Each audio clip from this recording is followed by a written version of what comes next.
अध्यात्म का इतना थोड़ा-सा महत्व है, लेकिन इसके ऊपर इतना ज़्यादा आभा मंडल बना देना, एक मिस्टिज़्म तैयार कर देना, एक कल्ट तैयार कर देना, जिसमें कुछ हद तक रजनी जैसे जागरूक व्यक्ति ने भी सपोर्ट किया है। उन्होंने भी तंत्र-मंत्र और क्या-क्या बकवास किए हैं। बल्कि इस मामले में मैं कहूँगा कि आचार्य प्रशांत बेहतर हैं, वो कम से कम इस तरह के झूठी बातें लोगों के बीच में नहीं रखते हैं, बल्कि इसके अगेंस्ट में बात करते हैं। इस मामले में उनकी तारीफ करता हूँ। नमस्कार दोस्तों और नमस्कार सुनील जी। जी नमस्कार जी। तो अभी जग्गी वासुदेव उर्फ सदगुरु काफ़ी चर्चा में चल रहे हैं। उनका कुछ ब्रेन का सर्जरी हुआ है, उनके ब्रेन में शायद कुछ ब्रेन स्ट्रोक हुआ है या कुछ ब्लड क्लॉटिंग हुआ है। तो अब लोगों का यही सवाल है कि जो सदगुरु इतना अपने को महान दर्शाते हैं, इतना मिस्टिकल पावर वाले दिखाते हैं, और जो अपनी पत्नी को, जिनका नाम है कुछ विजया कुमारी या जिसको बीजी बोलते हैं, जिनको उन्होंने महासमाधि में पहुंचा दिया। वैसे उनका बायोग्राफी थोड़ा सा अगर मैं डिस्कस करूं तो ये कुछ 1957 में पैदा हुए हैं और ये कुछ 12वीं क्लास तक की पढ़ाई गांव में की है। उसके बाद मैसूर यूनिवर्सिटी से अपना ग्रेजुएशन की इंग्लिश लिटरेचर से। और इनके बारे में एक पुस्तक है जिनको अरुंधति सुब्रमण्यम जी ने लिखा है, सदगुरु मोर देन ए लाइफ। तो और ये सब बहुत सारा जानकारी तो गूगल पे भी है, बहुत सारा कंट्रोवर्शियल वीडियो भी बना हुआ है इनके ऊपर, जिसमें दिखाया गया कि नहीं है कि ये फ्रॉड गुरु हैं, क्योंकि ये अपने यूथ के टाइम पे कुछ ये ईंट भट्टा का बिजनेस भी किए, फिर मुर्गी फार्म भी खोले। तो जो व्यक्ति मुर्गी फार्म खोल रहा है, मुर्गी और ये सब का एक तरह से हिंसा कर रहा है, वो बाद में गुरु जी बन जाता है। उसके बाद इसी पुस्तक में और गूगल पे भी इस तरीके के डाटा मिल जाते हैं, जहाँ पे इनका कोई एक सिद्धि संध्या योग ऐसा करके कुछ आश्रम है, जिसके गुरु जी हैं ऋषि प्रभाकर, जिनके यहाँ इन्होंने योग करना सीखा। और वहीं पे ये विजया कुमारी, जो इनका बाद में धर्म पत्नी बनी, ये कोई बैंक की स्टाफ थी और ये मैरिड वुमेन थी, और इनका कुछ अपने हस्बैंड से झगड़ा लड़ाई चल रहा होगा। तो इन्होंने अपने बताया इनको सदगुरु जी को कि सदगुरु नहीं, उस समय तो जग्गी वासुदेव ही थे, उस समय कुछ इनका 20-21 साल उम्र हुआ होगा। तो ये उनके साथ बताया कि मेरा हस्बैंड मेरे को इस तरह से टॉर्चर कर रहे। तो फिर इस तरीके से इन दोनों के बीच में थोड़ा सा नज़दीकी बढ़ने लगा, और फिर ये कुछ 4-5 साल बाद शादी भी कर लिए। 1984 में शादी कर लिए, और फिर कुछ 4-5 साल के बाद या 6 साल के बाद इनकी एक बेटी हुई, जिसका नाम इन्होंने राधा रखा था। और राधा फिर अभी ईशा फाउंडेशन को यही चला रही है। जो भी हो, इनका बायोग्राफी कुछ इस तरह। उसके बाद इनकी एक आध्यात्मिक जर्नी शुरू होती है। कुछ ये खुद बताते हैं, बढ़ चढ़कर इन सब चीज़ों के बारे में जिक्र करते हैं कि इन्होंने कुछ 25 साल की उम्र में चामुंडी हिल पर गए। वहाँ पर एक बार ये ध्यान में बैठे तो ये 10 मिनट ही बैठे होंगे, लेकिन लोग बोले कि आप तो 4 घंटे से बैठे हो। फिर इन्होंने इस 4 घंटे को कुछ 13 दिन बढ़ा चढ़ा कर ऐसे बताने लगे लोगों के सामने। तो ऐसा ही कुछ स्टोरी, एक तरह से जैसा कि स्टोरी पैगंबर मोहम्मद जी के बारे में सुनने में आता है, वैसा ही कुछ स्टोरी इन्होंने भी क्रिएट करने की कोशिश की। फिर इन्होंने ध्यान लिंगम की स्थापना का प्रयास किया, और ये बताते हैं कि मेरा ये तीसरा जन्म है। इसके पहले 2 जन्मों में मैंने प्रयास किया था इस तरह की कुछ प्राप्ति करने का, ध्यान लिंगम या मिस्टिकल पावर, जो कुछ भी। अब ये सब चीज़ें तंत्र मंत्र और इन सब की प्रक्रिया तो मुझे ज़्यादा कुछ मालूम नहीं है, आपको शायद थोड़ा सा अनुभव होगा, आप शेयर कीजिएगा। तो ये कुछ ध्यान लिंगम की स्थापना करने के लिए अपनी पत्नी, मतलब विजया कुमारी, जिनको ये बीजी प्यार से बोलते थे, और एक शिष्या हैं भारती, जो कि वो भी मैरिड वुमेन है। तो ये तीनों एक ट्रायंगल के फॉर्म में बैठते थे, ट्रायंगल के 3 एज पे बैठते थे, और कुछ ध्यान व्यान करते होंगे। तो इसी दौरान इनकी पत्नी का कुछ 1997 में 23 जनवरी को देहांत हो जाता है। जैसे कि ये, लेकिन उस चीज़ को ये बोलते हैं कि ये महासमाधि, मेरी पत्नी ने महासमाधि ले ली।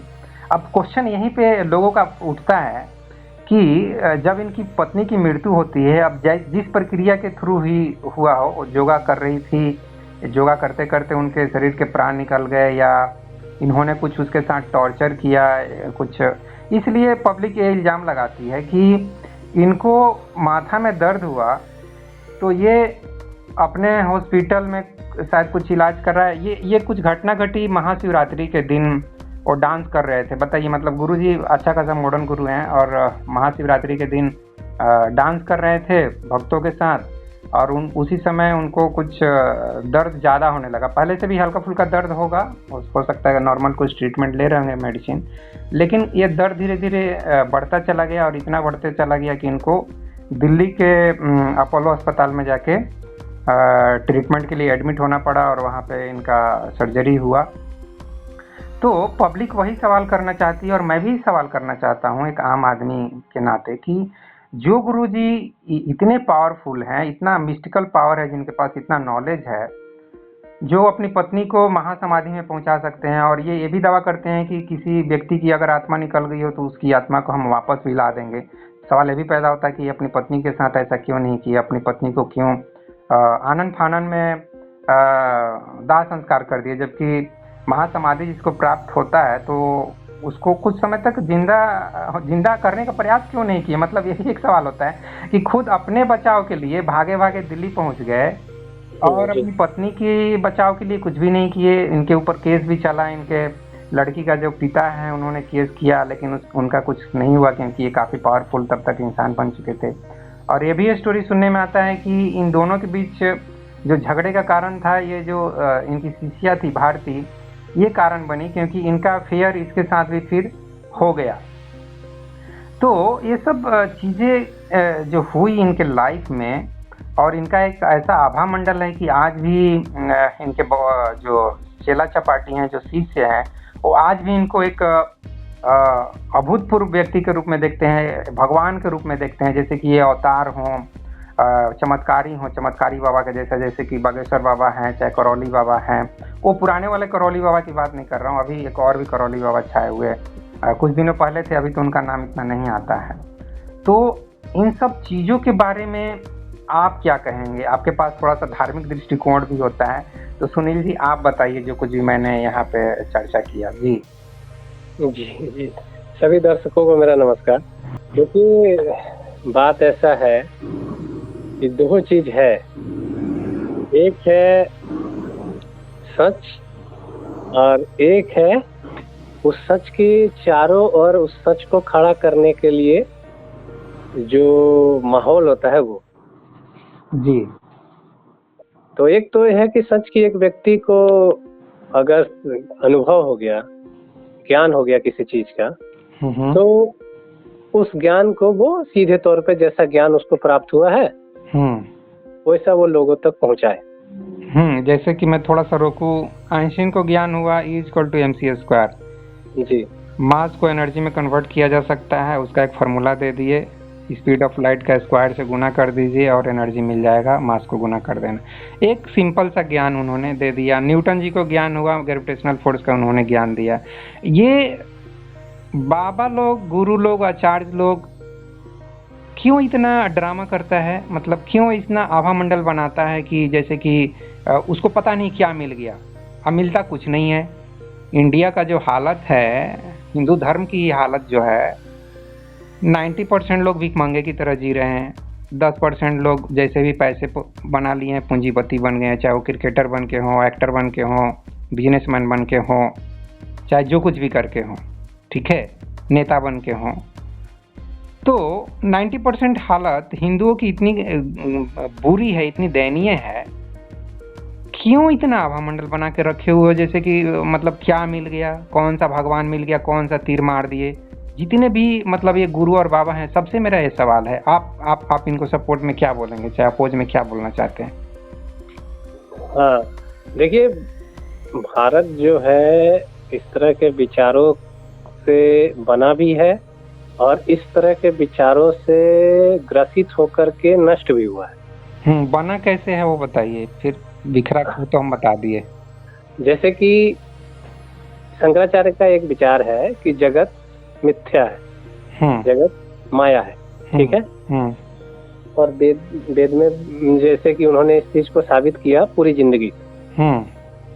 इसके चलते क्या हुआ, जब सब कुछ माया है, जब एक व्यक्ति को, एक जिम्मेदार व्यक्ति को आप अगर ये समझाने में अगर कामयाब हो गए कि सब कुछ माया है, सब कुछ बेकार है, तो वो किस चीज के लिए फिर मेहनत करेगा? क्योंकि जो मर रहा है वो भी माया है, भूख से तड़प रहा है वो भी माया है, कोई दुखी है, गरीब है, वो भी माया है, भ्रष्टाचार हो रहा है वो भी माया है, अमीरी है वो भी माया। जब सब माया है और सब बेकार है तो किसी चीज के लिए प्रयास करने की जरूरत नहीं है। तो ये जो एक विचार है उनका, इसके कारण भारत बहुत दिन इसका दंश झेला। और इसका क्यों दंश झेला? क्योंकि उन्होंने इस विचार के द्वारा पूरे भारत पे एक तरह से वैचारिक जीत प्राप्त किया था। ठीक है। तो अब सोचिए, एक विचार के चलते भारत का जो क्षत्रिय है वो भी छोड़ देगा युद्ध लड़ना अगर हमला होगा आपके देश पे तो।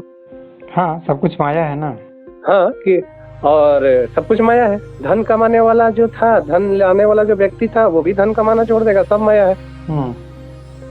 जो लोग सुरक्षा करने वाले छोड़ दिए, जो सेवा करने वाले वो भी छोड़ दिए। छोड़ो, मर रहा है, जाने दो, कुछ भी हो रहा है, क्या फर्क पड़ता है, सब तो माया है। सब तो माया है। तो ये सोचिए, एक केवल विचार के कारण, केवल एक विचार के कारण भारत इतना परेशान हुआ।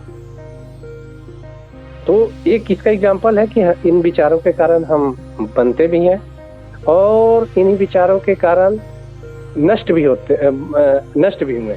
नहीं तो आपने बताया कि हम कैसे बिखरते हैं, क्योंकि शंकराचार्य के इस विचार से कि जगत मिथ्या है, जगत माया है, उससे तो भारत बिखरा ना, उससे तो भारत बर्बाद हुआ, बना कहाँ। हाँ, लेकिन कृष्ण की जो बातें हैं, हाँ, उससे भारत बना। कृष्ण के उस बात से भारत अगर बना होगा तो बना होगा कि कर्मण्ड अधिकार है तुम फल पदार्थ। हाँ, वही शंकराचार्य तो बर्बाद किया ना, कृष्ण ने बनाने का कोशिश किया, लेकिन शंकराचार्य या इवन गौतम बुद्धा को भी मैं बोलूंगा, अवेयरनेस ठीक है, हम ध्यान की अवस्था में बैठते हैं तो हमारे अंदर एक नेचुरल अवेयरनेस पैदा होती है, और उसके बहुत बड़े एग्जाम्पल कबीरदास हैं, जो कि झूठे नहीं है। मतलब कोई भी बोल सकता है कि हाँ, कबीरदास के अंदर एक अलौकिक मतलब अवेयरनेस है। अब इस व्यक्ति के अंदर जो है उसको अगर अवेयरनेस नहीं कहा जाएगा, जागरूकता नहीं कहा जाएगा, तो जागरूकता का और कोई दूसरा नाम नहीं हो सकता है आम आदमी के लिए, साइंस के लिए नहीं। वैज्ञानिक लोग बोलेगा यार इसमें क्या जागरूकता है, माया में, मर में, या ये सब एक कविता में जागरूकता क्या है, तो ऐसे ही दोहा है, चौपाई है, इसमें क्या है, ऐसा बोल देगा। लेकिन जो अध्यात्म में थोड़ा सा समझ रखते हैं, अध्यात्म की, अपनी आत्मा की, परमात्मा को छोड़ देते हैं, आत्मा की जो समझ रखते हैं, और जो आत्मा की समझ रखते हैं वो कुछ परमात्मा से भी एक मतलब प्रकृति से एक लगाव अनुभव करने लगते हैं। तो मैं ये बोलना चाह रहा था कि अध्यात्म का इतना थोड़ा सा महत्व है, लेकिन इसके ऊपर इतना ज़्यादा आभा मंडल बना देना, एक मिस्टिज्म तैयार कर देना, एक कल्ट तैयार कर देना, जिसमें कुछ हद तक रजनी जैसे जागरूक व्यक्ति ने भी सपोर्ट किया है, उन्होंने भी तंत्र मंत्र और क्या क्या बकवास किए हैं। बल्कि इस मामले में मैं कहूँगा कि आचार्य प्रशांत बेहतर हैं, वो कम से कम इस तरह के झूठी बातें लोगों के बीच में नहीं रखते हैं, बल्कि इसके अगेंस्ट में बात करते हैं। इस मामले में उनकी तारीफ करता हूँ। तो चाहे ये सदगुरु हों, चाहे मतलब आचार्य प्रशांत को छोड़ दिया जाए तो आसाराम, राम रहीम, और भी ढेरों सारे हैं, करौली बाबा, बागेश्वर बाबा, और किनका नाम लिया जाए, छोटे छोटे तो ऐसे हैं जिनके नाम कहाँ से आदमी याद रख सकता है।